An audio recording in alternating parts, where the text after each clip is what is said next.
Battle of the Kasserine Pass, America's baptism of fire. When American steel met desert thunder. Yo, picture this absolute chaos. It's February 1943 and the North African desert is about to become the ultimate battleground where fresh-faced American kids are gonna get thrown into the meat grinder against freaking Nazi Germany. We're talking about the Battle of Kasserine Pass, and let me tell you something, this wasn't just America's first major throwdown with the Wehrmacht, this was the moment when Uncle Sam's sleeping giant woke up pissed off and ready to throw hands with the most dangerous military machine on the planet. Dude, imagine being some farm kid from Iowa who's never been further than the county fair, suddenly finding yourself staring down the barrels of Panzer tanks in the middle of nowhere, Africa. These weren't your typical weekend warriors, these were American boys from every corner of the nation who were about to discover what they were really made of when the stakes couldn't get any higher. We're talking life or death, freedom or fascism, and these guys had absolutely no clue what was coming for them. So check this out, the desert sun that morning was straight up brutal, beating down on these American positions like nature itself was trying to cook them alive before the real fight even started. But here's the kicker, that blazing heat from above was nothing, and I mean absolutely nothing, compared to the firestorm that was about to erupt from those rocky hills and sand valleys all around them. These soldiers, most of whom had never heard a shot fired in anger, were literally 60 seconds away from the most intense reality check of their entire lives. Staff Sergeant Iron Mike Sullivan from Boston, and trust me, this guy earned every letter of that nickname, described that moment like this: bro, we could feel something massive heading our way. The whole atmosphere was thick with this crazy tension, like right before those wicked thunderstorms we get back in Massachusetts. But here's the thing, we weren't scared little kids anymore, we were United States soldiers, and we were absolutely ready to show these Nazi punks what American democracy looks like when it's fighting mad as hell. Now here's where things get really interesting. By early 1943, this North African war had been going on for over 2 years straight. The British and their Commonwealth buddies had been trading punches back and forth with Rommel's Afrika Korps and the Italian forces across thousands of miles of brutal desert terrain. But now, something completely game-changing was about to crash this party. Brand new American divisions, fresh off the boat and hungry to prove they could hang with the best fighters in the world. Operation Torch had dropped American forces into Morocco and Algeria back in November 1942, and that moment marked the beginning of America's ground war against the European Axis powers. But these weren't just any random soldiers thrown together at the last minute, we're talking about the absolute cream of American manpower here. Farm boys who could nail a target at 300 yards with iron sights, city kids who could strip down an engine and rebuild it blindfolded, and college graduates who understood that this fight was about way more than just capturing territory on some map. The men of the two corps represented literally every single corner of America you could think of. There was Private Johnny, Farm Boy, Peterson from Nebraska, whose rock-steady hands had guided plows through endless cornfields and now guided machine guns across killing fields that would make your worst nightmares look like a picnic. Corporal Luis Lightning Rodriguez from Los Angeles brought serious street smarts and mechanical genius to tank maintenance that kept those steel beasts running when everything else was falling apart. Lieutenant William Harvard Thompson III from Massachusetts combined that Ivy League education with natural leadership skills that were about to get tested under the most brutal conditions imaginable. These soldiers had been forged in the ultimate crucible of American society, that incredible melting pot that produced men who could think for themselves while working as the perfect team, soldiers who understood deep in their bones that they were fighting for something infinitely greater than just themselves. They carried with them the fighting spirit of Lexington and Concord, of Gettysburg and San Juan Hill, of every single battlefield where Americans had bled and died for the cause of freedom. The two corps, under Major General Lloyd Fredendall's command, represented America's massive contribution to the Allied push toward Tunis. These divisions, the 1st Armored, the legendary 1st Infantry known as the Big Red One, and the rock-solid 34th Infantry, were about to face their baptism of fire against an enemy that had been perfecting desert warfare for years while America was still figuring out which end of a tank to point at the bad guys. The 1st Armored Division, nicknamed Old Ironsides, and carrying serious pride in that name, represented the proud tradition of American armor warfare. Their Sherman tanks, built in American factories by American workers who understood exactly what was at stake, represented the incredible industrial might of a nation that was fully committed to total victory. Sure, these machines might not have been as heavily armored as those German Tiger tanks everyone was scared of, but they embodied something way more important, American reliability and the absolute knowledge that if one got knocked out, 10 more were rolling off production lines back home. The 1st Infantry Division, the famous Big Red One, was America's most battle-tested division, having already cut their teeth during the landings at Oran where they got their first taste of combat and discovered they absolutely loved the flavor. These soldiers were led by officers who understood a crucial truth about American fighting men: they perform best when they completely understand their mission and trust their leaders with their lives. The 34th Infantry Division, drawn largely from National Guard units scattered across Iowa, Minnesota, and the Dakotas, brought with them that rock-steady determination that defines the American heartland. These were men who understood hard work in their DNA, who had been raised on bedtime stories of American heroes, and who were absolutely ready to add their own glorious chapter to that proud tradition. But here's what you need to understand about Americans: they have never, ever backed down from a fight, especially when the stakes are as high as they possibly get. And what were the stakes here? Nothing less than the entire future of democratic civilization as we know it. These soldiers understood perfectly that they weren't just fighting for some military objectives marked on a map, they were fighting for the fundamental right of free people to determine their own destiny without some dictator telling them how to live. Colonel Terry de la Mesa Allen, commanding the 1st Infantry Division with the kind of leadership that legends are made of, captured the American fighting spirit perfectly when he told his men, "We didn't cross an entire ocean to come to North Africa so we could play patty cake with the Wehrmacht. We came here to show the entire world that Americans know exactly how to fight, and by everything sacred, that's exactly what we're going to do." Now let's talk about the other side of this equation. Erwin Rommel, the legendary Desert Fox himself, knew he was rapidly running out of time and options. The writing was crystal clear on the wall: American industrial might was starting to show itself in North Africa, and once those massive factories back home hit their full stride, the Wehrmacht would be facing an absolute avalanche of steel and lead that would completely bury the Third Reich under mountains of American-made destruction. Rommel had spent the previous 2 years building his reputation as one of Germany's most brilliant field commanders, the kind of tactical genius that military academies would study for decades. His Africa Corps had earned grudging respect from British forces who had learned to genuinely fear the sight of German panzers appearing like deadly mirages over the desert horizon. But now Rommel faced a completely different challenge: fresh American troops who hadn't learned to fear German military prowess and might never learn. This situation presented both an incredible opportunity and a terrifying threat that kept Rommel awake at night. American forces were totally inexperienced, completely untested in the brutal crucible of modern mechanized warfare where one mistake could wipe out an entire company in minutes. If Rommel could catch them completely off guard, deliver one crushing blow before they learn the harsh lessons that desert combat teaches, he might actually be able to drive them straight back to the Mediterranean and buy Germany precious time to reorganize their entire strategy. But Rommel also understood the massive strategic implications of American entry into the North African campaign with crystal clarity. Unlike the British, who were fighting with severely limited resources stretched impossibly thin across a global empire, the Americans represented the full industrial and manpower potential of a continent-sized nation that had never been successfully invaded by anyone in its entire history. Every single day that passed brought more American equipment,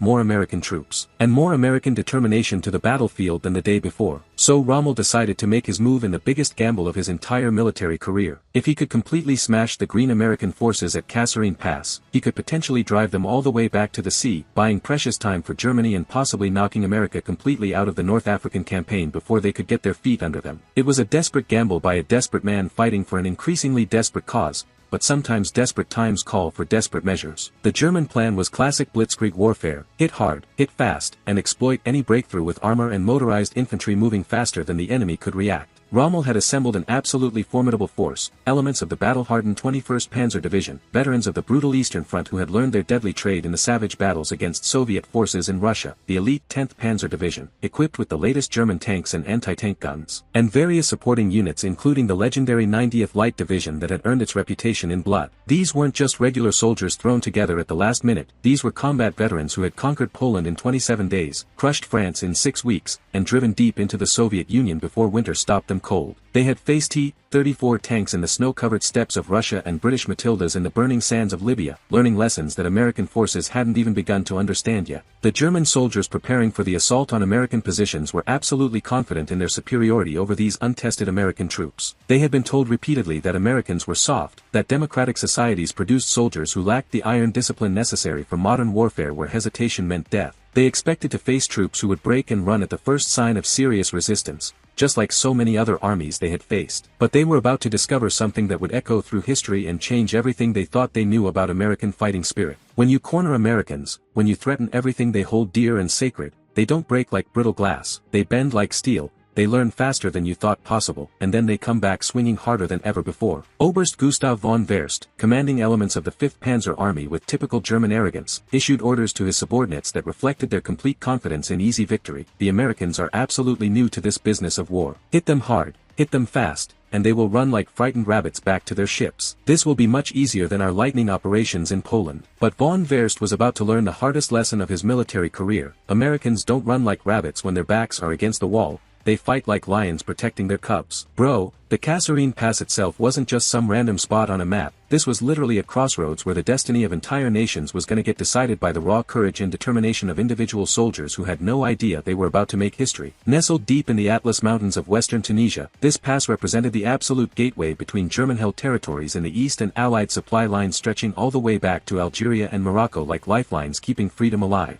The terrain was straight up brutal and completely unforgiving, a landscape that looked like Mother Nature herself had designed it specifically to test the mettle of any army crazy enough to fight there. Rocky hills shot up on either side of this narrow valley like natural fortress walls, their slopes covered with loose stones that could snap an ankle in half or perfectly conceal a sniper who could end your life before you even knew he was there. The desert floor kept switching between patches of soft sand that could bog down vehicles like quicksand and hard-packed earth that rang like solid iron under marching boots. But here's the incredible thing, this wasn't just some empty wasteland that nobody cared about. This was ground that Americans were about to learn to love and defend with their very lives on the line. Every single rock outcrop became a potential firing position where freedom could make it stand, every fold in the ground turned into a place to take cover from enemy fire that could shred a man to pieces. American soldiers, many of whom had grown up hunting white-tailed deer in the forests of Michigan or tracking elk in the mountains of Colorado, quickly adapted their woodcraft skills to this totally alien environment that felt like fighting on another planet. The pass itself was absolutely dominated by two key terrain features that would determine who lived and who died, Jebel Lasuda and Jebel Kasserine, hills that commanded observation and devastating fields of fire over the entire valley below. Whoever controlled these heights would control the entire battle, and both sides understood perfectly that the stakes couldn't possibly get any higher than they already were. American engineers had been working around the clock like maniacs to improve defensive positions throughout the entire area, pouring sweat and determination into every shovelful of dirt. They had laid minefields with mathematical precision that would make a college professor jealous, creating channelized killing zones that would force any attacking force to advance through carefully prepared fire sacks where death waited patiently. They had constructed anti-tank obstacles using whatever materials they could find locally, turning potential breakthrough points into elaborate death traps that would swallow German panzers whole. Private First Class Bobby Digger Johnson from Texas, a combat engineer whose trusty shovel had moved more dirt than a steam shovel working overtime, described their defensive preparations like this.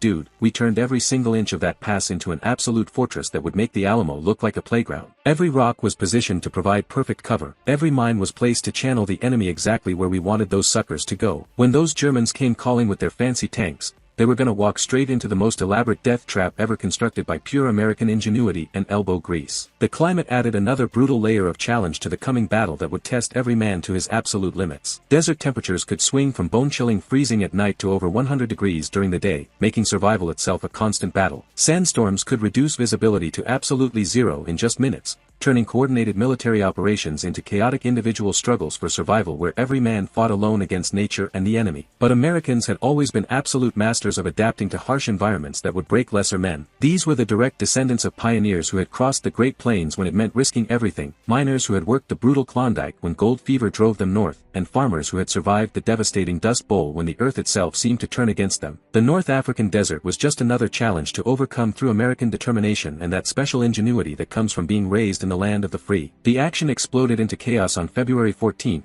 1943, when German armor struck like lightning at Sidi Bou Zid with everything they had. This wasn't just another small skirmish that would be forgotten by history, this was where American tankers would get their first brutal taste of combat against the legendary German panzers, and where the mythology of American invincibility would slam face first into the harsh reality of modern mechanized warfare. Combat Command A of the 1st Armored Division held the forward positions at Sidi Bou Zid like the tip of a spear pointed straight at the enemy's heart. These guys were equipped with M4 Sherman tanks, reliable, rugged steel beasts that embodied everything great about American industrial might and know-how. The Sherman might not have been the most heavily armored tank rolling across the battlefield, but it possessed qualities that were purely American through and through. Rock-solid reliability, mechanical simplicity that any farm boy could understand, and the absolute knowledge that American factories back home could produce them faster than the enemy could possibly destroy them. The American tankers manning these steel beasts represented a perfect cross-section of American society from sea to shining sea. Tank Commander Staff Sergeant Joe Lone Star Martinez from Texas had learned to handle heavy machinery on his family's ranch where breaking down meant losing the harvest. Gunner Corporal Billy Deadeye Washington from Kentucky brought hunting skills that had been honed to perfection in the Appalachian Mountains where one shot had to count. Driver Private Tony Speedway Romano from Detroit understood engines like a master mechanic understands his most precious tools. When the German attack began at dawn, it was like watching the gates of hell swing wide open and unleash pure fury upon the earth. The Afrika Korps came roaring straight out of the desert in classic formation that looked like something from a nightmare, panzers leading the charge,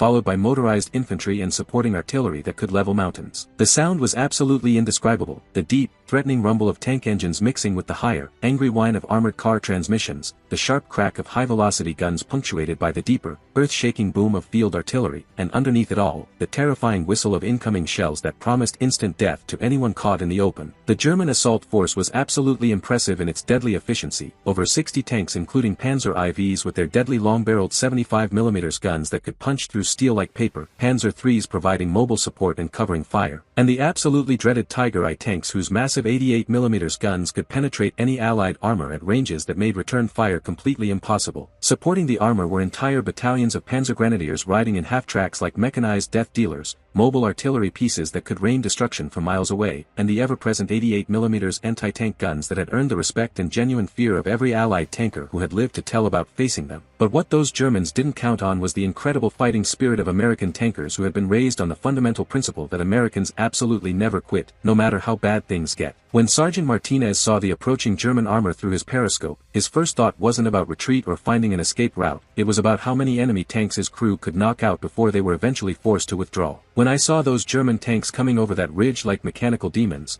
Martinez later described with fire in his eyes, my heart was pounding so hard I thought it might bust right out of my chest and land on the floor. But then I looked around at my crew, good American boys. Every single one of them raised on apple pie and baseball, and I knew we were gonna give those Nazi bastards the fight of their lives. We might be outnumbered by crazy odds, but we sure as hell weren't gonna be outfought by anyone. The battle that followed was an absolute masterclass in American courage under the most intense fire imaginable. Sherman tanks maneuvered through the rocky terrain like deadly ballet dancers, using superior speed and agility to overcome the obvious advantages of German armor and firepower. When frontal attacks proved completely futile against superior German guns and thick armor plating, American tank commanders improvised brilliant flanking maneuvers that brought their weapons to bear against weaker side and rear armor where they could actually do some serious damage. Tank Commander Lieutenant Robert Bobby O'Sullivan from Chicago found himself locked in a deadly game of cat and mouse with a German Panzer IV that wanted nothing more than to send him straight to his grave. The two tanks circled each other through the rocky terrain like gunfighters in the Old West, each trying desperately to gain a positional advantage while avoiding the other's fire that could end everything in one shot. O'Sullivan's Sherman was definitely faster and more maneuverable, but that German tank's gun could penetrate his armor at ranges where his own weapon was about as effective as throwing rocks. It was like the most deadly dance you could possibly imagine, O'Sullivan recalled with intensity that still burned in his voice years later. Every time I tried to line up a clean shot, that German tanker would throw his machine into reverse or spin around to present his frontal armor like he was showing off. But I had something that Nazi didn't have. I had been raised on American football where you learn that sometimes you win by making the other guy commit to exactly the wrong move at exactly the wrong time. O'Sullivan finally gained the advantage when he used his tank's superior maneuverability to fake a retreat, drawing the German Panzer into pursuing him around a rocky outcrop like a bull chasing a red flag. When that German tank rounded the corner,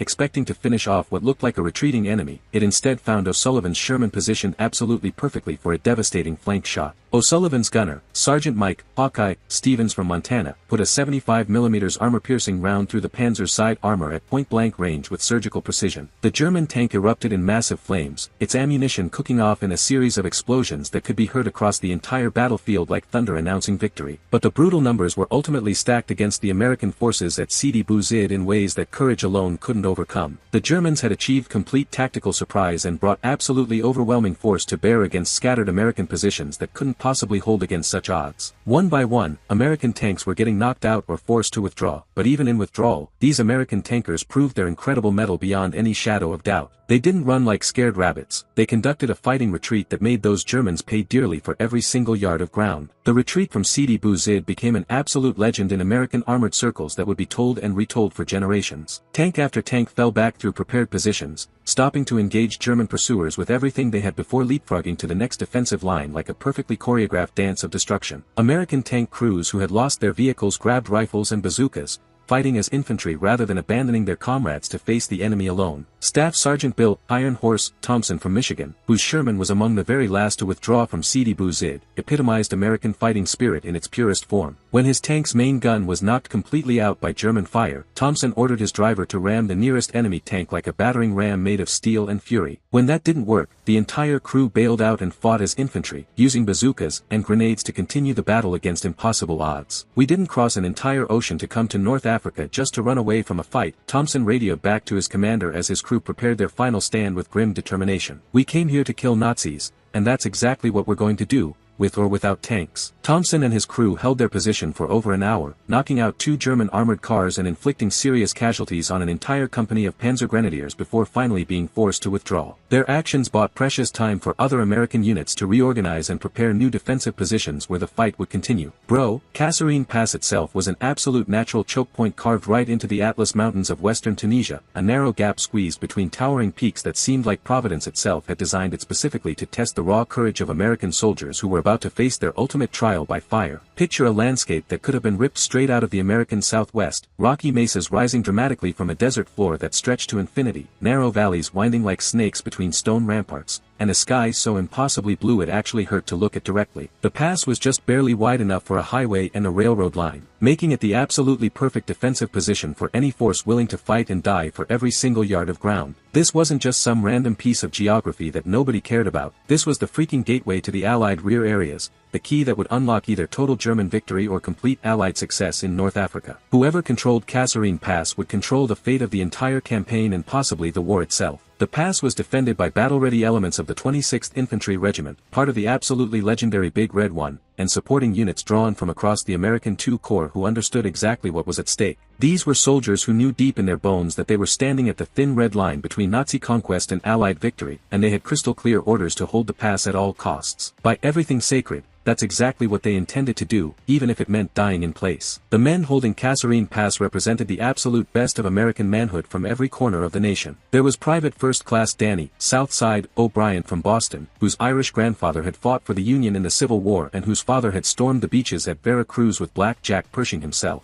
O'Brien manned a .30 caliber machine gun position overlooking the pass with deadly precision, and he had enough ammunition stockpiled to hold off an entire German regiment single-handed. Sergeant Carlos Cisco Hernandez from New Mexico brought skills learned hunting massive elk in the Sangre de Cristo Mountains to his role as a sniper who could thread the needle at impossible ranges. Hernandez had been raised on bedtime stories of his ancestor who had fought alongside Kit Carson in the Indian Wars, and he carried a rifle that could put a bullet through a German helmet at ranges that seemed absolutely impossible to believe. Lieutenant Colonel Fighting John Waters, a West Point graduate who had studied the brilliant battles of Stonewall Jackson and Nathan Bedford Forrest until he knew them by heart, commanded the defensive sector with the tactical brilliance that would later make him one of America's greatest generals. Waters understood that successful defense wasn't just about holding ground like a statue, it was about making the enemy pay such a brutally high price for that ground that they would eventually give up trying to take it. The terrain favored the defense in every possible way you could imagine. The rocky hills on either side of the pass provided absolutely excellent positions for machine guns and anti-tank weapons that could rain death on approaching enemies. Natural caves and crevices offered perfect protection from artillery fire while providing crystal-clear fields of observation and fire over any approaching enemy foolish enough to show themselves. The narrow confines of the pass itself would channel any German attack into carefully prepared killing zones where concentrated American firepower could be focused to absolutely devastating effect. American engineers, led by Captain Mike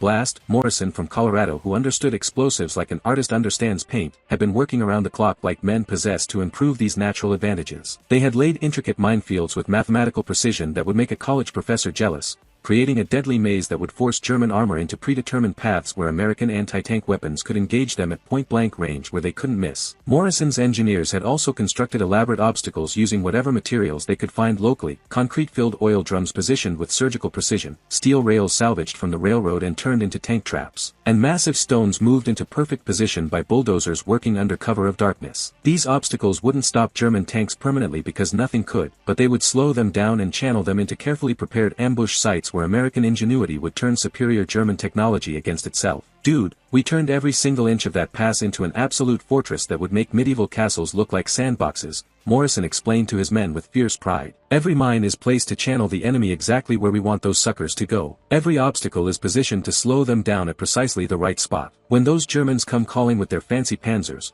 they're gonna walk straight into the most elaborate death trap ever constructed by pure American engineering know-how and determination. But the real strength of the Kasserine Pass defenses wasn't in the terrain or the brilliant engineering, it was in the American soldiers who were absolutely determined to hold that ground no matter what the ultimate cost in blood and sacrifice. These men understood that they were fighting for way more than just some piece of North African real estate that would be forgotten by history. They were fighting for the fundamental principle that free people have the God-given right to determine their own destiny without some dictator telling them how to live. Private First Class Bobby "Hawkeye" Johnson from Texas, manning a crucial observation post on the heights overlooking the pass like an eagle watching for prey, wrote home to his girlfriend, "Honey, this place looks like something straight out of a Western movie with John Wayne. Big mountains and desert stretching as far as you can see in every direction. But don't you worry about your man for 1 second. I'm dug in better than a tick on a hound dog, and I've got enough ammunition stockpiled to hold off Rommel's whole army if I have to. These Nazi bastards are gonna learn exactly what happens when they mess with Texas boys who learned to shoot before they could walk." What Johnson and his brave comrades didn't know was that they were about to face the most concentrated German assault of the entire North African campaign. Rommel was throwing absolutely everything he had at Kasserine Pass in one massive gamble, betting that one decisive blow could completely shatter American resistance and open the road to total victory. The stage was set for a battle that would test American courage to its very limits and beyond. Dawn on February 19th brought with it the full fury of the Afrika Korps unleashed like a storm of steel and fire that shook the very foundations of the Atlas Mountains themselves. The German attack began with a massive artillery barrage that seemed to summon all the devils of hell to rain pure destruction on American positions with merciless intensity. For 30 solid minutes, the desert trembled under the devastating impact of high-explosive shells that turned solid rock into deadly fragments and filled the air with choking dust and smoke that blotted out the sun. American soldiers huddled in their foxholes as shells rained down like deadly hail from an angry sky, each explosion sending shock waves through the rocky ground that could be felt in bones and teeth and the very marrow of their souls. The sound was absolutely beyond human description, a continuous thunder that drowned out all attempts at communication, punctuated by the terrifying whistle of incoming rounds that promised instant death to anyone caught in the open. But when that barrage finally lifted and the German infantry and armor began their advance through the thick smoke and choking dust, they met something they absolutely hadn't expected: determined American resistance that refused to break under the most intense fire they had yet experienced in the entire North African campaign. These weren't troops who would fold at the first sign of trouble. The 26th Infantry's machine gunners, led by men like Corporal Mike Chicago Kowalski, who had nerves of steel, opened up with absolutely everything they had. The distinctive chatter of American .30 caliber machine guns echoed through the pass like deadly music as tracer rounds streaked toward the advancing Germans like meteors promising death. These weren't just soldiers following orders from some manual, these were Americans fighting for everything they believed in, every principle that made their country worth dying for. Kowalski,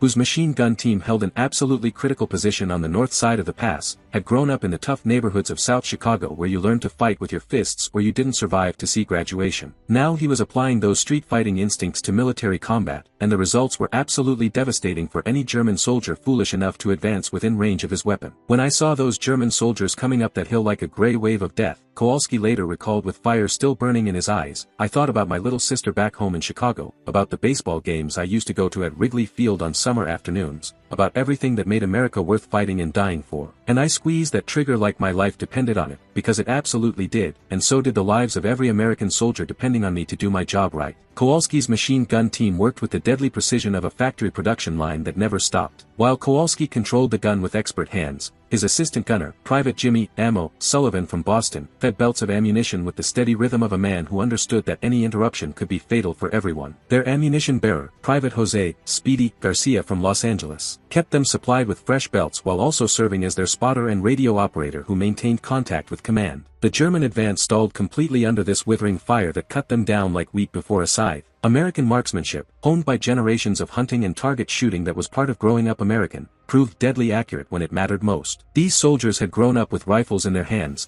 learning to make every single shot count because ammunition cost money and meat fed the family through hard times. Now they were applying those exact same skills against human targets, and the results were absolutely devastating. Every shot counted like money in the bank, and these GIs were making them count big time. German casualties mounted like a horrible arithmetic as they tried desperately to advance through the narrow confines of the pass that had become a killing ground. Bodies piled up in the rocky terrain as wave after wave of German infantry broke like ocean waves against the solid rock of American determination. Staff Sergeant Robert Tex Johnson from Dallas, commanding a rifle squad position to cover the main approach to the pass, epitomized American tactical leadership under the most intense fire imaginable. Johnson had been raised on his grandfather's stories of fighting Comanches on the Texas frontier, and he brought that exact same frontier fighting spirit to modern warfare where courage still mattered more than technology. "These Germans think they're tough because they conquered Poland and France," Johnson told his men as enemy soldiers attempted to work their way through the rocky terrain toward American positions like deadly ants, but they never faced Texas boys who learned to shoot by hunting rattlesnakes in the desert. "Every man take careful aim, make your shots count for something,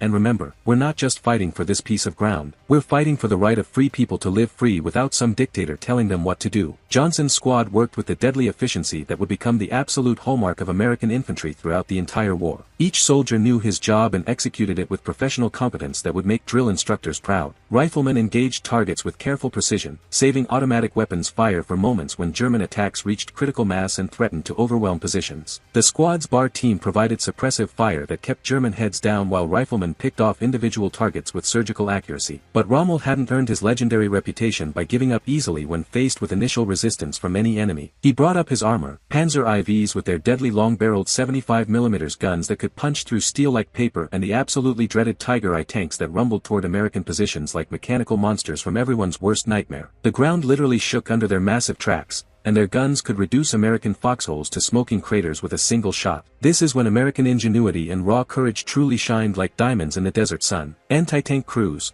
equipped with 37mm guns that were barely adequate against German armor and everyone knew it, positioned their weapons with mathematical precision that would impress college professors. They knew they would get only one or maybe two shots before German tanks located and destroyed their positions, so every single shot had to count like their lives depended on it, because they absolutely did. Sergeant Robert Tex Johnson from Dallas commanded one of these anti-tank guns with the calm confidence of a man who had never backed down from anything. Johnson had learned precision shooting as a competitive marksman in civilian life, and he brought that exact same attention to detail to anti-tank gunnery where missing meant death. When a Panzer IV rounded a rocky outcrop and came bearing down on his position like a steel avalanche promising destruction, Johnson calmly calculated range, deflection, and the precise point where he needed to hit the enemy tank to achieve a kill. His first shot missed by mere inches, the armor-piercing round striking sparks from the Panzer's frontal armor before ricocheting harmlessly into the desert like an angry wasp. The German tank's gun began to swivel toward his position with mechanical precision, and Johnson knew he had perhaps 3 seconds before that massive 75mm cannon would erase him and his gun from existence. "I knew I had maybe 3 seconds before that Kraut tank blew me straight to kingdom come," Johnson later said with the matter-of-fact tone of a man who had looked death in the face, "but I also knew that if I didn't stop that tank right here and now,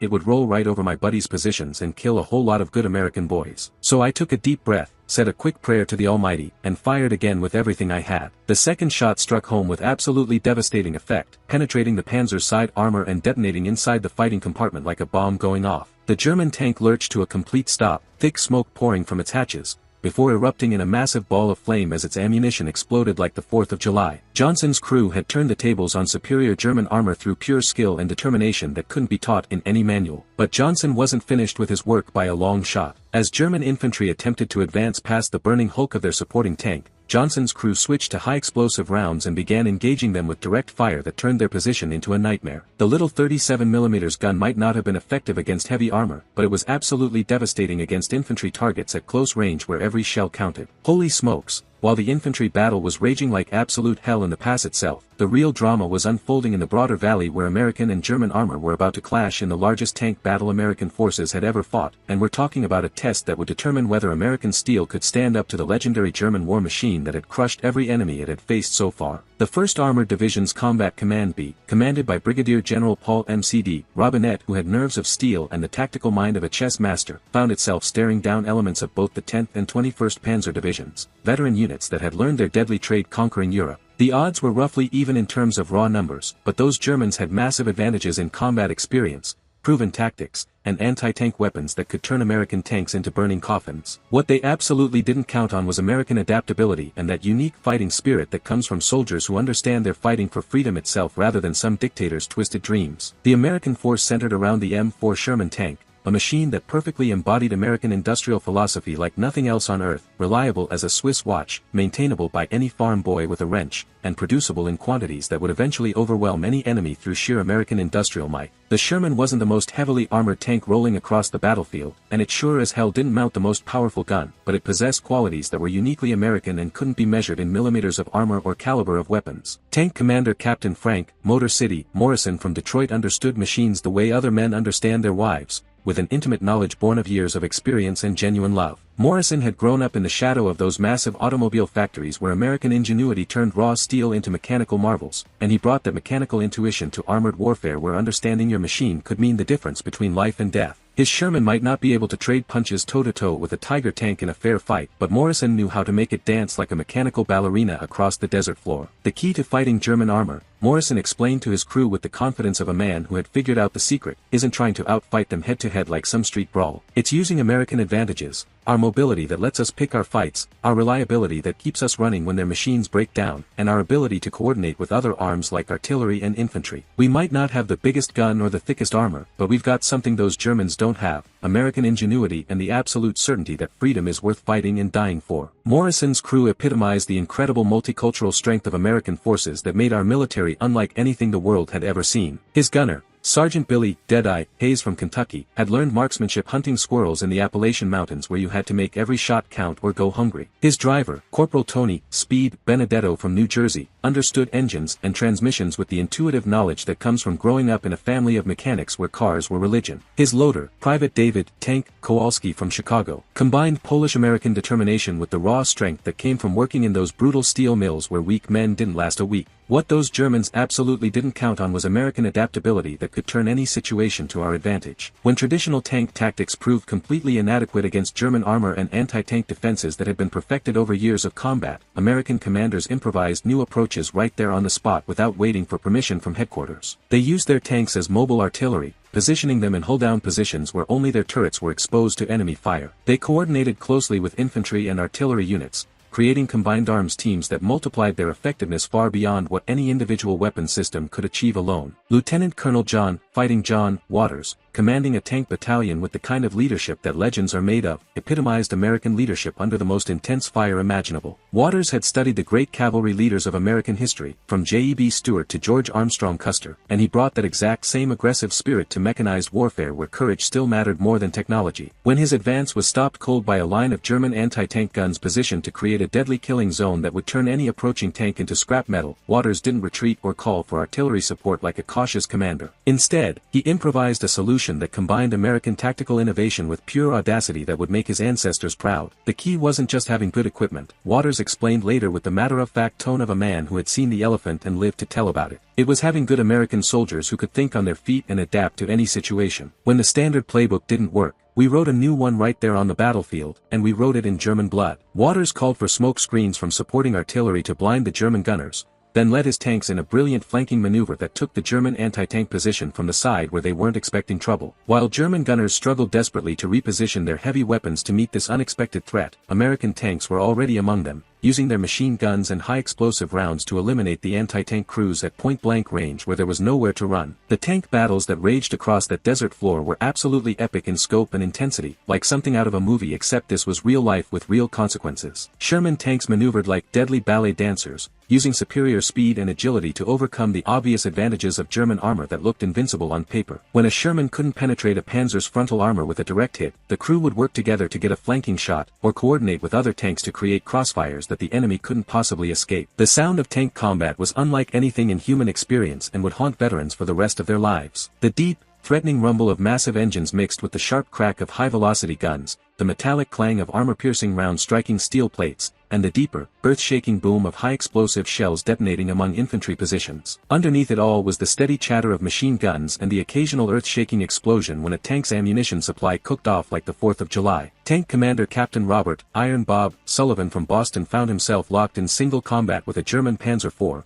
a deadly duel that would be remembered and retold in American armored circles for years to come. The two tanks circled each other like gunfighters in an Old West showdown, each trying desperately to get a clear shot while avoiding the other's fire that could end everything in one lucky hit. It was like the most deadly game of cat and mouse you could possibly imagine, Sullivan recalled with the intensity that still burned in his eyes years later. Every time I tried to line up a perfect shot, that German tanker would throw his machine into reverse or spin around to present his strongest armor. But I had something he didn't have. I had been raised on American ingenuity and the absolute certainty that freedom was worth fighting and dying for. The duel lasted for over 10 minutes that felt like hours, with both tanks maneuvering through the rocky terrain while exchanging fire at ranges that varied from over 1,000 yards to less than 100 yards where you could see the enemy's face. Sullivan's gunner, Sergeant Mike "Hawkeye" O'Malley from Montana, had grown up hunting elk in the Rocky Mountains where patience and precision meant the difference between eating and starving, and he brought that exact same deadly patience to tank gunnery where missing meant death. The decisive moment came when Sullivan used his tank's superior maneuverability to fake a retreat, drawing the German Panzer into pursuing him around a rocky outcrop like a matador leading a bull. When the German tank rounded the corner at high speed,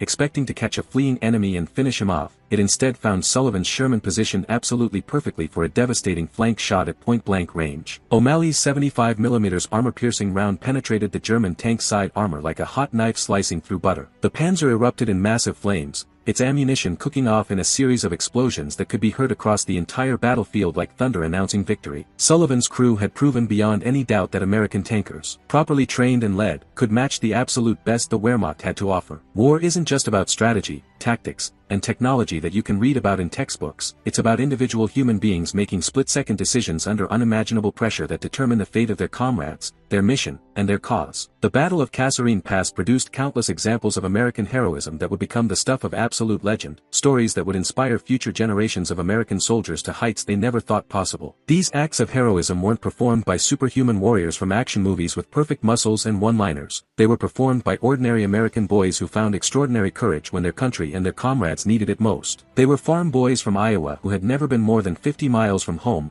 factory workers from Detroit who understood machinery but not warfare, and college graduates from California who had studied literature but were now writing their own epic with bullets and blood. Private First Class Johnny Smith from Kansas, and yes, that really was his name, as American as apple pie and just as sweet on freedom, was serving as a medic with the 26th Infantry when the German attack reached its peak intensity and everything was falling apart. Smith had volunteered for medical duty not because he was afraid to fight like some people might think, but because he believed that saving lives was just as important as taking them in this war for humanity's future. As wounded American soldiers lay exposed to enemy fire like sitting ducks, Smith repeatedly ventured into no man's land to retrieve them, completely disregarding his own safety like it didn't matter. The Geneva Convention was supposed to protect medical personnel from being targeted, but those German machine gunners seemed to take special pleasure in targeting anyone wearing a Red Cross armband. On one occasion that would earn him the Distinguished Service Cross, Smith crawled over 200 yards through intense machine gun fire to reach a wounded tank crew whose Sherman had been knocked out by German anti-tank fire and was burning like a torch. The tank was surrounded by flames, and the men inside were trapped by twisted metal and their own injuries that prevented them from escaping. Every second counted.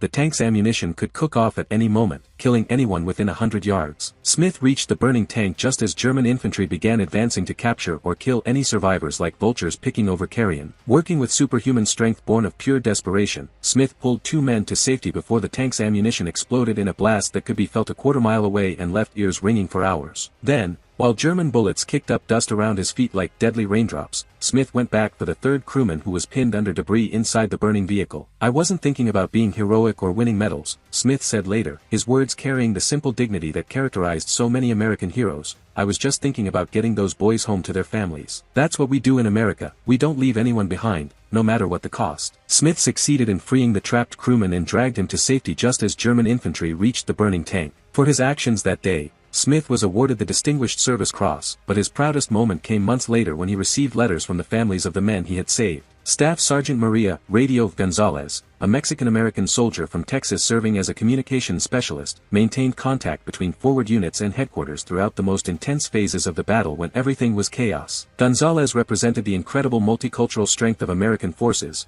She was equally fluent in English, Spanish, and German, making her invaluable for intelligence work as well as communications. When the communications bunker took a direct hit from German artillery that killed two of her colleagues and wounded several others, Gonzalez continued operating her radio equipment even as German shells continued to explode around her position like the world was ending. Dust and smoke filled the air, making breathing difficult, while the constant bombardment made normal communication almost impossible. But Gonzalez's calm, professional voice became a lifeline for American units scattered across the battlefield. "This is Big Red 1 forward," she would call out over the airwaves, her voice steady and clear despite the chaos surrounding her. "We need artillery support at grid reference 479er-238. Enemy armor advancing in column formation, estimate 30 vehicles." Her coordinates were always precise, her voice always steady, even when the bunker shook from nearby explosions and debris rained down from the ceiling like hail. Gonzalez understood that confused and frightened soldiers throughout the battlefield were depending on her to maintain the communications network that kept American forces functioning as a coordinated fighting force. During the most intense phase of the German attack, when it seemed like American positions might be overrun completely, Gonzalez's radio was the only link between isolated American units and the artillery support that kept them from being overwhelmed. Her calm professionalism under fire helped American commanders coordinate their defense and eventually launch the counterattacks that drove German forces back.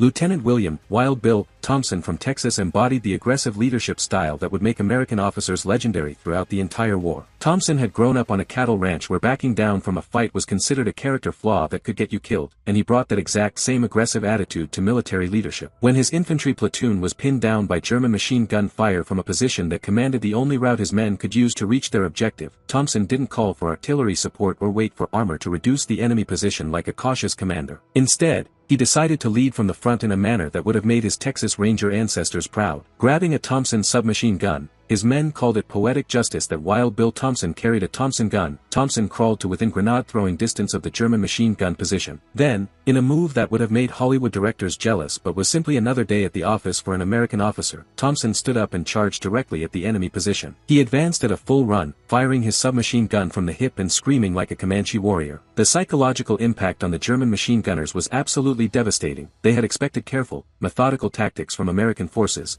not a wild-eyed Texan charging their position like something straight out of the Wild West. The surprise was complete and total. The German machine gunners, thrown completely off balance by Thompson's audacious assault, were unable to bring effective fire to bear before Thompson was among them. By the time they could react, Thompson and the men who had followed his charge had overrun the position and turned the captured machine guns on their former owners. Sometimes, Thompson explained later with the casual attitude that characterized so many American heroes, you just have to show the enemy that Americans don't know when to quit. We might bend under pressure like a steel spring, but we don't break. And when we come back at you, we come back swinging harder than ever. Thompson's charge didn't just eliminate a troublesome enemy position, it demonstrated to every American soldier who witnessed it that aggressive leadership could overcome apparently impossible odds. His actions inspired countless other acts of courage throughout the battle as American soldiers learned that their officers would never ask them to do anything those officers wouldn't do themselves. No account of Kasserine Pass would be complete without paying proper tribute to the American artillery units whose massive guns provided the absolute backbone of the defense and the devastating hammer blow of the counterattack. These weren't just regular cannoneers firing weapons like some Civil War reenactment, they were precision instruments of American industrial might, capable of delivering absolutely devastating firepower with mathematical accuracy that turned German advances into catastrophic defeats that would haunt enemy survivors for the rest of their lives. The 13th Field Artillery Regiment, equipped with 105mm howitzers that had been manufactured in American factories by American workers who understood that every shell they produced could save American lives, anchored the defensive fire plan for the entire Kasserine Pass sector like a steel backbone. These guns represented way more than just military hardware sitting in the desert, they were the perfect marriage of American industrial capability and battlefield effectiveness that would ultimately win this entire war. Each 105mm howitzer could fire a 33-pound high-explosive shell to a range of over 7 miles with accuracy measured in yards rather than hundreds of yards like the old days. More importantly, American artillery units had developed fire control procedures that allowed them to mask the fires of dozens of guns on single targets within minutes of receiving fire missions, turning isolated German positions into smoking craters. Battery Commander Captain James Fire Mission Kelly from Philadelphia had turned his gun crews into precision instruments of destruction that could deliver steel on target faster and more accurately than any artillery in the entire world. Kelly had studied mathematics at the University of Pennsylvania before the war, and he brought that exact same analytical precision to the deadly science of gunnery where every calculation meant life or death. We had a saying in the artillery, Kelly explained to visiting war correspondents with pride burning in his eyes, American artillery doesn't miss targets, we just make minor adjustments until we achieve the desired effect. Give us coordinates and a mission, and we'll put steel on target every single time, guaranteed or your money back. Kelly's battery had been practicing their deadly craft since arriving in North Africa, and they had achieved a level of proficiency that absolutely amazed even experienced British artillery observers who had seen everything. His gun crews could go from receiving a fire mission to shells landing on target in less than 3 minutes, a speed that seemed completely impossible to armies accustomed to artillery responses measured in tens of minutes rather than seconds. The artillery duel that developed over Kasserine Pass was like the most deadly chess match ever played with high explosives and precision mathematics. German artillery, renowned throughout the world for its accuracy and destructive power, targeted American positions with methodical precision that had crushed every enemy they had faced. But American counter-battery fire, directed by forward observers who braved enemy fire to call in accurate coordinates, systematically silenced German guns one by one with surgical precision. Forward observer Lieutenant David Chang, a Chinese-American soldier from San Francisco whose family had immigrated to America seeking the opportunities that only democracy could provide, epitomized the incredible multicultural strength of American forces. Chang had studied engineering at the University of California before the war, and he brought that exact same technical precision to the deadly art of calling in artillery fire. Positioned in an observation post with crystal-clear views of German artillery positions, Chang called in fire missions that knocked out German guns with absolutely devastating accuracy. His mathematical training allowed him to calculate precise coordinates even when German positions were partially concealed or when atmospheric conditions affected normal observation procedures. I could see the flashes from their guns when they fired, Chang recalled with the intensity of a man who had stared death in the face, and I knew exactly where they were located. All I had to do was calculate the precise grid coordinates, call them back to our artillery, and 30 seconds later, American shells would land right on target. It was like conducting a deadly orchestra where every note had to be absolutely perfect. Chang's fire missions were so incredibly accurate that German artillery units began moving their guns after every few shots, trying desperately to avoid the inevitable American counter-battery fire that followed them like death itself. But American artillery had advantages that went far beyond just technical proficiency. They had a virtually unlimited supply of ammunition, allowing them to engage in prolonged duels that German units, operating at the end of long supply lines, simply couldn't sustain. The psychological effect of American artillery was absolutely enormous and devastating. German soldiers, accustomed to having superior fire support throughout their previous campaigns, found themselves on the receiving end of relentless, accurate bombardment that seemed to anticipate their every move. American industrial capacity meant that ammunition was never a problem. The guns could fire continuously for hours without running out of shells. Sergeant First Class Robert Boom Boom Washington from Alabama, chief of section for one of Kelly's 105mm howitzers, had developed an almost mystical relationship with his weapon that bordered on the supernatural. Washington could tell by the sound of the gun firing whether the round would land on target, and he had trained his crew to achieve rates of fire that seemed completely impossible for such a heavy weapon. "This gun and I have an understanding," Washington explained to new crew members with the reverence of a man talking about his religion. "I take care of her, keep her clean and properly maintained, and she takes care of me by putting shells exactly where I want them. When American boys are in trouble, this gun is their best friend in the entire world." Washington's crew could sustain rates of fire approaching 10 rounds per minute, turning their single howitzer into a machine gun that fired 33-pound shells instead of bullets. During the most critical phases of the German attack, Washington's gun fired over 400 rounds in a single day, a rate of fire that required superhuman effort from every member of the crew. The Battle of Kasserine Pass also marked one of the first major employment of American tactical air power in support of ground operations, showcasing the innovative spirit and aggressive tactics that would make American fighter and attack pilots legendary throughout the entire war. The 12th Air Force, flying P-40 Warhawks, P-38 Lightnings, and A-20 Havoc attack bombers, provided close air support that proved absolutely devastating to German armor and infantry. These weren't just pilots flying airplanes like some weekend flying club, they were American Eagles, young men who had learned to fly in the wide open spaces of the American West and Midwest. They brought that frontier spirit to aerial combat, attacking German positions with a combination of precision and audacity that left enemy forces reeling and completely demoralized. The P-40 Warhawk, while not the most advanced fighter aircraft of the war on paper, was perfectly suited to the ground attack role where it really mattered. Armed with 6.50 caliber machine guns and capable of carrying bombs or external fuel tanks, the P-40 in the hands of American pilots became a precision instrument of destruction that could engage targets ranging from individual soldiers to heavy tanks. Captain Robert Buzz Wagner from Montana led a flight of P-40s in what became known as the Kasserine Turkey Shoot, an engagement that demonstrated the absolutely devastating effectiveness of coordinated air-ground operations. Wagner had learned to fly crop dusters on his family's wheat farm, and he brought that exact same low-level flying expertise to combat operations where altitude meant life or death. When German armor attempted to exploit what appeared to be a breakthrough in American defensive lines,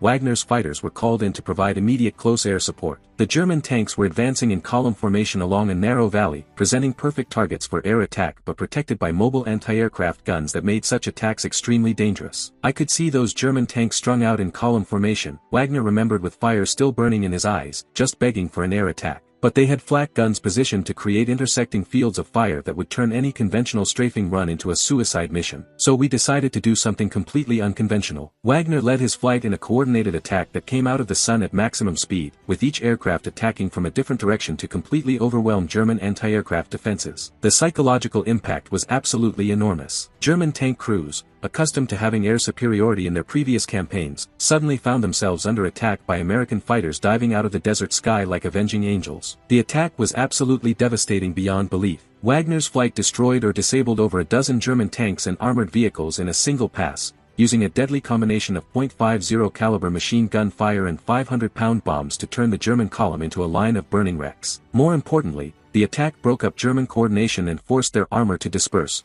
making them vulnerable to American ground forces. The psychological impact of American air attacks extended far beyond their immediate physical damage. German soldiers, who had enjoyed air superiority throughout the early years of the war, suddenly found themselves on the receiving end of relentless aerial bombardment. The distinctive sound of American fighter engines became associated with death from above, and German morale began to crack under the constant pressure. Lieutenant Mary Sky Davis, one of the few female pilots serving with the 12th Air Force in a reconnaissance role, flew unarmed observation aircraft that provided crucial intelligence about German troop movements. Her small L-4 Grasshopper aircraft was constantly under fire from German fighters and anti-aircraft guns, but Davis continued to report German positions with deadly accuracy. "Those boys on the ground were depending on accurate intelligence," Davis said later with the matter-of-fact courage that characterized so many American heroes. "When American soldiers are in trouble, you don't worry about your own safety, you do whatever it takes to help them succeed in their mission." Davis's reconnaissance flights provided the intelligence that allowed American artillery and airstrikes to target German positions with absolutely devastating accuracy. Her small, vulnerable aircraft became a symbol of American determination to support ground forces regardless of the personal risk involved.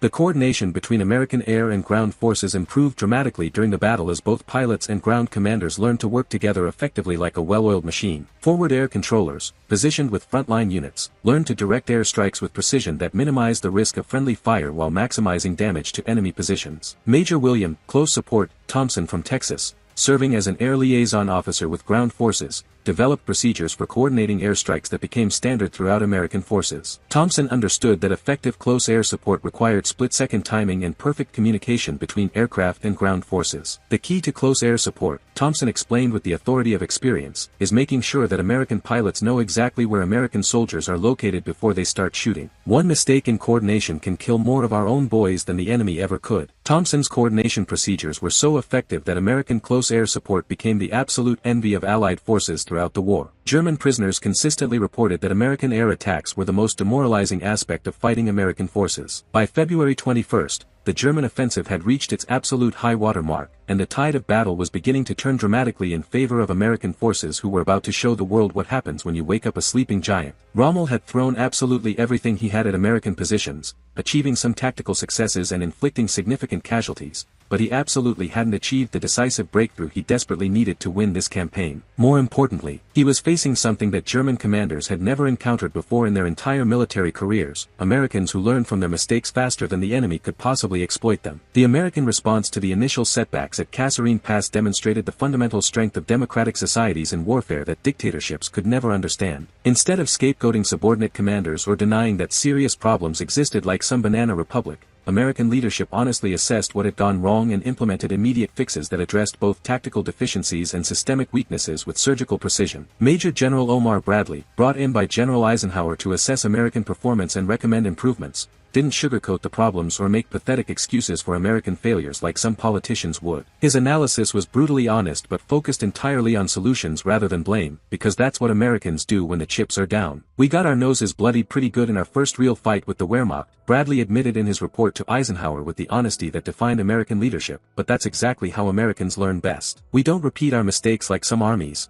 We analyze them, fix the problems, and come back stronger than before. The Germans gave us a harsh education, but we're fast learners, and we're about to show them exactly what we learned." The fixes came with American efficiency and thoroughness that would make efficiency experts jealous. Communication procedures were completely revised to ensure that commanders at all levels could coordinate their actions effectively without confusion. Artillery fire control procedures were updated to take advantage of lessons learned under actual combat conditions where theory meets reality. Tank infantry coordination was improved through intensive training that was conducted literally under enemy fire. Most importantly, American soldiers gained combat experience that no amount of peacetime training could possibly provide. They learned to distinguish between the crack of incoming artillery and the whistle of outgoing shells that could save their lives. They learned to recognize the sound of different types of enemy aircraft and to take appropriate cover before it was too late. They learned to coordinate their actions with supporting arms in ways that multiplied their effectiveness beyond anything they had imagined. When Rommel launched what he intended to be his final assault on February 22, he found himself facing a very different American army than the one he had initially attacked just 3 days earlier. These were still the exact same soldiers,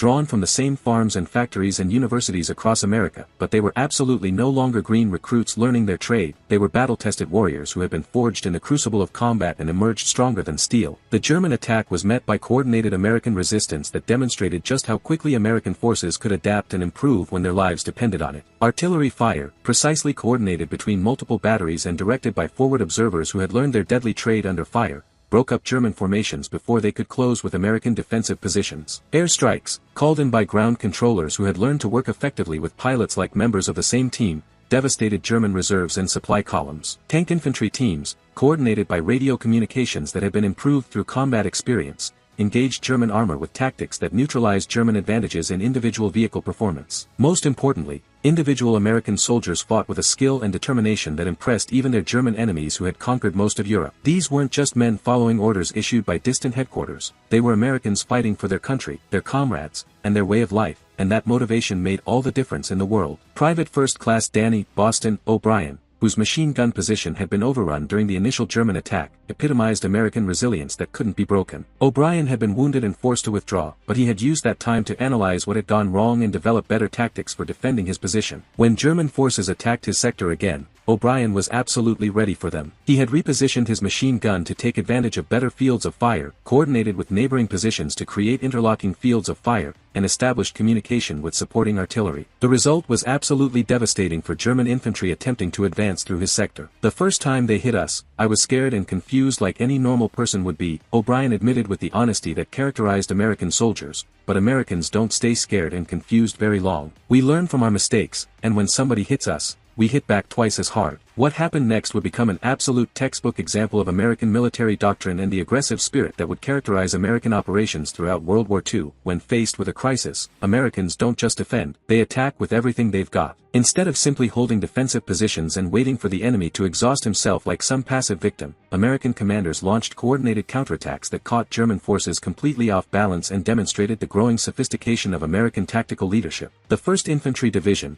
the absolutely legendary Big Red One, reinforced by elements of the 1st Armored Division and supported by every available artillery piece they could find, spearheaded a series of assaults that pushed German forces back from their advanced positions. These weren't desperate charges launched in hope of achieving surprise, they were carefully coordinated operations that demonstrated American tactical sophistication and the growing confidence of American commanders. Colonel Terry de la Mesa Allen, commanding the 1st Infantry Division with the kind of leadership that inspires legends, embodied the aggressive American approach to warfare that would become legendary throughout the world. Allen had studied the great American military leaders from George Washington to Ulysses S. Grant, and he understood that Americans fight best when they're advancing, not when they're sitting in defensive positions waiting for the enemy to decide what happens next. Defense has its place in military operations, Allen told his subordinate commanders during the planning session for the counterattack with fire burning in his eyes, but we didn't come all the way across the Atlantic Ocean to North Africa to sit in holes and wait for the Germans to decide what happens next. We came here to kill Nazis and win this war, and that means we attack when the opportunity presents itself. The American counterattack began with the heaviest artillery barrage American forces had yet fired in combat, a demonstration of American industrial might that could be heard 50 miles away across the desert. Over 200 guns, ranging from 105mm howitzers to massive 8-inch heavy artillery pieces,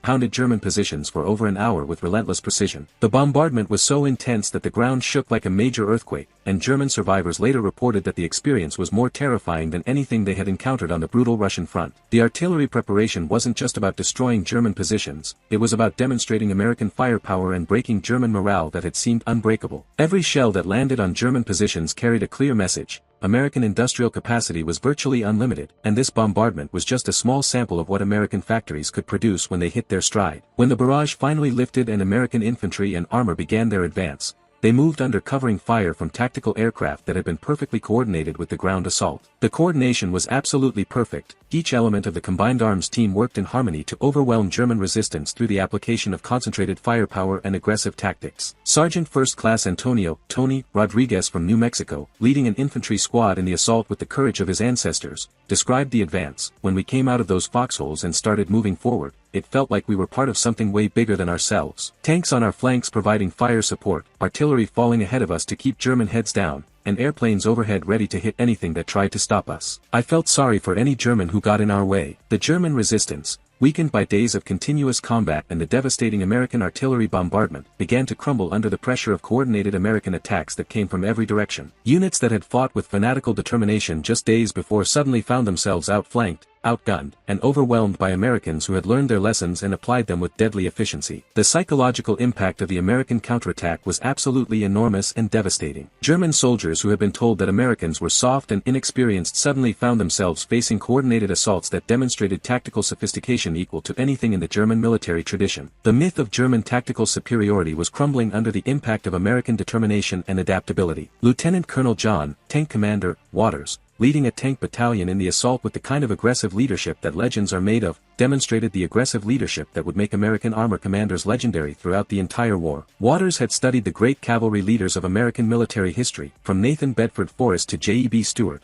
and he brought that exact same aggressive spirit to mechanized warfare. Tank warfare is just cavalry with more firepower, Waters explained to his subordinates with the wisdom of experience. The principles are exactly the same: speed, surprise, and aggressive action. We're going to hit the Germans before they can react, and we're going to keep hitting them until they break. Waters led his battalion in a coordinated attack that broke through German defensive lines and exploited the breakthrough with textbook efficiency that would be studied in military schools. American tanks advanced in coordinated teams, supporting each other with covering fire while infantry eliminated German anti-tank positions. The attack demonstrated how much American armored tactics had improved during just a few days of combat. Throughout the counteroffensive phase of Kasserine Pass, individual American soldiers continued to perform acts of heroism that would become absolutely legendary, demonstrating that American courage wasn't just a product of good leadership or superior equipment. It was something that came from the very heart of American society and the values that made America worth fighting and dying for. These acts of heroism weren't performed by professional soldiers or military academy graduates with years of training. They were performed by ordinary American citizens who had been transformed into warriors by the brutal crucible of combat. They were farmers from the Midwest who understood that freedom required sacrifice, factory workers from the industrial cities who knew that democracy had to be defended with blood, and college students who realized that their education was completely meaningless unless they were willing to fight for the system that had made it possible. Private First Class Joseph Joey Sullivan from the south side of Chicago found himself cut off from his unit during the American advance when German resistance proved way stronger than intelligence reports had indicated. Instead of attempting to withdraw to friendly lines like any sane person would do, Sullivan made a decision that would earn him the Medal of Honor and demonstrate the kind of individual initiative that characterized American soldiers throughout the entire war. Sullivan established a one-man roadblock at a critical intersection that German reinforcements would absolutely have to use to reach their forward positions. Armed with only his M1 Garand rifle, a few hand grenades, and the kind of determination that comes from growing up in tough neighborhoods where backing down from a fight was considered a serious character defect, Sullivan prepared to hold off an entire German company single-handed. The position Sullivan chose was tactically perfect, a rocky outcrop that commanded the only road German reinforcements could use while providing natural protection from return fire. But holding such a position alone against overwhelming odds required a level of courage that went far beyond normal military training or anything they taught in boot camp. For over 2 hours, Sullivan engaged every German soldier or vehicle that tried to use that road with deadly precision. His accurate rifle fire, honed by years of hunting in the forests of northern Wisconsin where his family had a cabin, forced German infantry to take cover and prevented German vehicles from advancing. Every time German soldiers tried to advance, Sullivan's M1 Garand spoke with deadly authority, and another enemy soldier fell to American marksmanship. "I wasn't trying to be heroic or win any medals," Sullivan explained later with the kind of modest dignity that characterized so many American heroes.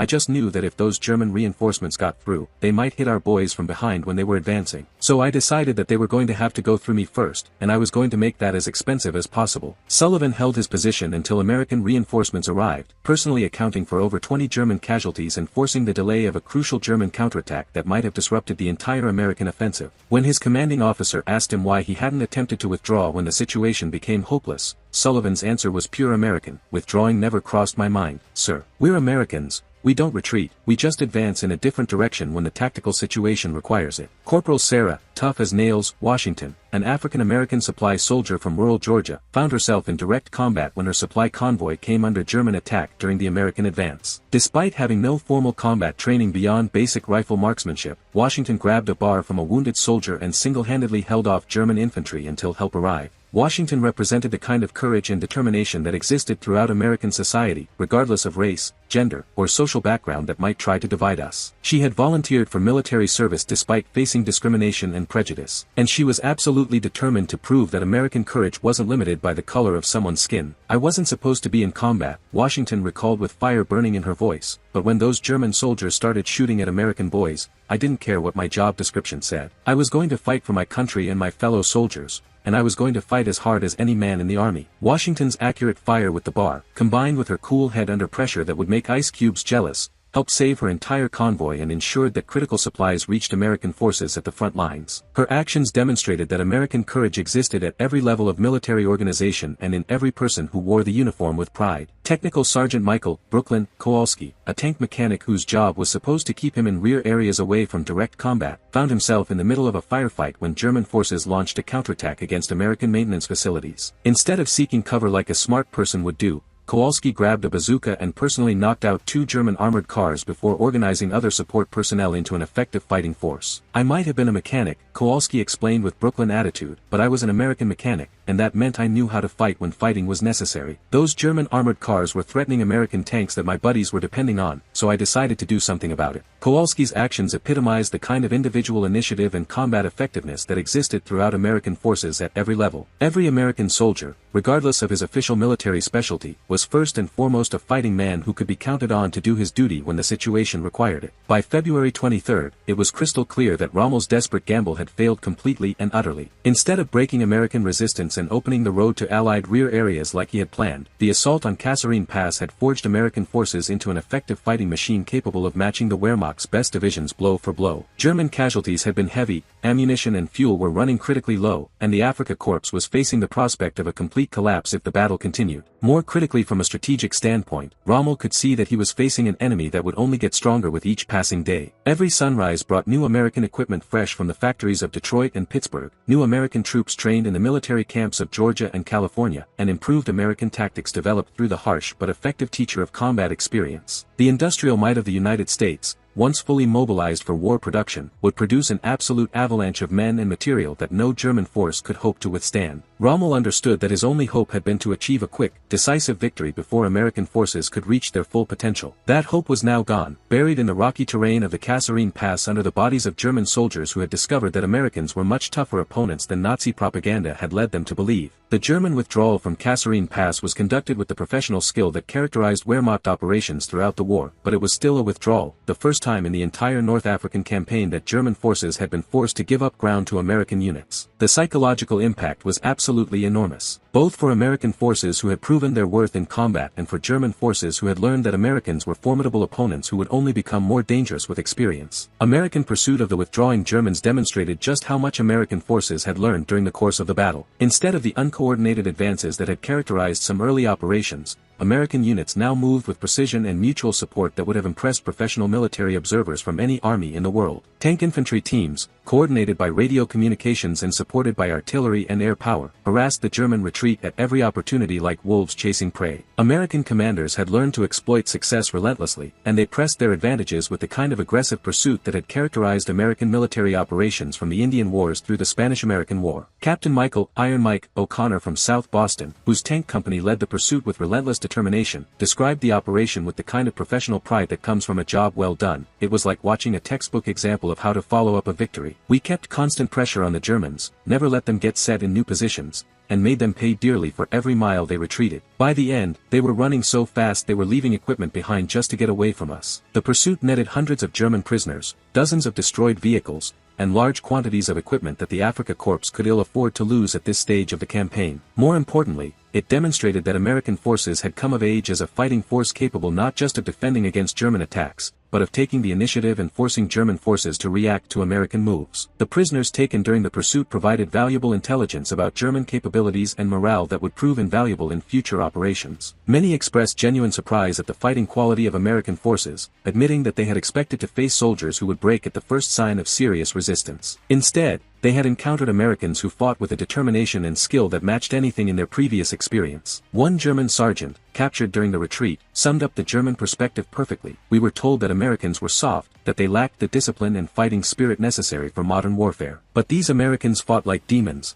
and they learned faster than any enemy we had faced before. They made mistakes at first, but they never made the same mistake twice. The Battle of Kasserine Pass taught American forces lessons that would prove absolutely invaluable throughout the rest of World War II and would establish the foundation for American military doctrine that continues to influence military thinking to this very day. These weren't just tactical lessons about tank infantry coordination or artillery fire control that you could find in some manual. They were fundamental insights into how democratic societies fight and win wars against totalitarian enemies who think freedom makes people weak. First and foremost, Americans learned that they could absorb a tactical defeat, analyze what had gone wrong with scientific precision, implement corrections immediately, and come back stronger than before. This incredible resilience would prove crucial in later battles from the brutal hedgerows of Normandy to the savage jungles of the Pacific, where American forces would repeatedly demonstrate their ability to learn from mistakes and adapt to changing conditions faster than any enemy could exploit them. The initial setbacks at Kasserine Pass didn't break American morale or cause American leadership to question the fundamental soundness of American military doctrine like some defeatist attitude. Instead, they strengthened American resolve and provided the combat experience that would transform American forces into the most effective military machine the world had ever seen. American commanders learned to trust their soldiers' initiative and adaptability rather than relying on rigid adherence to predetermined plans like some robot army. The flexible approach to warfare that emerged from Kasserine Pass emphasized innovation and improvisation, allowing American forces to respond quickly to changing tactical situations and exploit opportunities that more rigid military systems would have missed completely. When standard tactics proved inadequate against German defenses,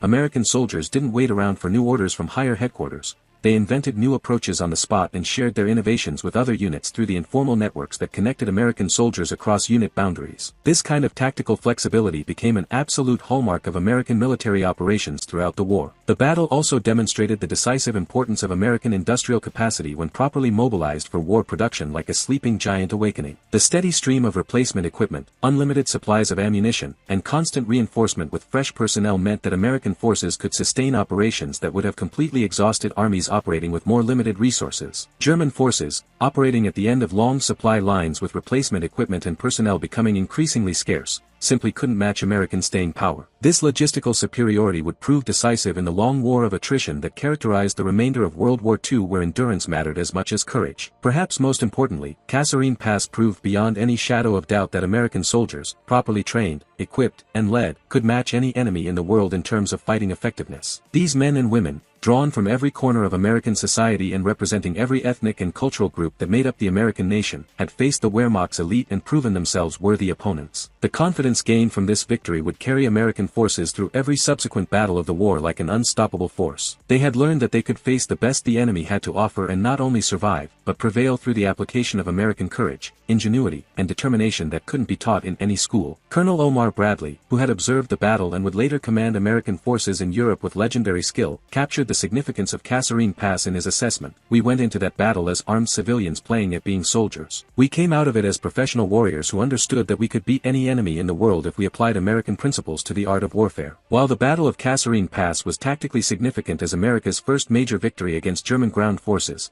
its strategic importance was even greater and more far-reaching. This battle provided the foundation for all subsequent Allied victories in Europe and established American credibility as a major military power capable of making decisive contributions to the defeat of Nazi Germany. The successful defense of Kasserine Pass and the subsequent American counteroffensive preserved Allied positions in North Africa and maintained the momentum of Operation Torch like a locomotive that couldn't be stopped. More importantly, it demonstrated to German high command that America was going to be a formidable opponent in any future European operations, not the soft, democratic society that Nazi ideology claimed could never match German military efficiency. The battle also proved to American political and military leadership that American forces could match German professionalism and fighting ability when properly trained and equipped. This confidence would prove crucial in planning the invasions of Sicily, Italy, and eventually the cross-channel assault on Nazi-occupied France that would liberate Europe. International observers, particularly Soviet leaders who were bearing the brunt of German military power on the brutal Eastern Front, noted American performance at Kasserine Pass as evidence that the United States was serious about fighting Germany on the ground rather than limiting American contributions to industrial production and naval operations. This helped maintain the Grand Alliance that would ultimately defeat Nazi Germany completely. The lessons learned at Kasserine Pass were immediately incorporated into American training programs and military doctrine throughout the entire military. Units preparing for later operations benefited directly from the hard-won experience of the soldiers soldiers who had faced Rommel in the desert, and American military schools began teaching tactics that had been proven effective under actual combat conditions. The technical innovations developed during the battle, from tank infantry coordination procedures to artillery fire control techniques, were quickly shared throughout American forces and became standard operating procedures that multiplied American combat effectiveness in subsequent operations exponentially. The Battle of Kasserine Pass was more than just a tactical victory or a strategic milestone, it was the crucible that helped forge what would later be called the Greatest Generation. The soldiers who fought in that North African desert learned lessons about courage, sacrifice, and determination that would serve them not just for the remainder of the war, but throughout their lives as American citizens building the greatest nation on earth. These men and women returned to civilian life after the war with skills, confidence,